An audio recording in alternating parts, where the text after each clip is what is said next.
Friends, మీరు చూస్తున్నది పెబ్బేరు ఆవుల సంత. తరుపు దూడ ఉంది ఈడ. వేసిందా పళ్ళు ఇట్లా పాల ఆవు తరుపు దూడ. ఏం రేట్ ఉన్నాయి?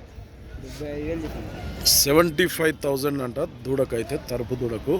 ఇంకా పాలలోనే ఉందంట. పాలలోనే సుడితో ఉందా? 3 నెలలు సుడి కూడా. మళ్ళా ఇప్పుడు 75,000 రేటు అడిగిరు ఎవరన్నా? మళ్ళా ఎంత అడిగినారు? 55-60 వరకు అడిగితే ఇస్తలేరు. మరి ఎంతకి ఇస్తావు? 65 అయితే ఇస్తారు. చెలిమిల్లకు చెందిన విజయ్ గౌడ్ది ఇది. ఏమన్నా అంటదా చేయి పెడితే ఇట్లా? పొరుగు దగ్గర చేయి పెట్టినా కూడా ఏమంటలేదు. మంచి సాధు అవుతాడు. మరి ఎవరికైనా కావాలంటే నెంబర్ చెప్పు సార్. నీది 9963548553. సేల్ కాకుంటే కట్ మాట్లాడుకోండి.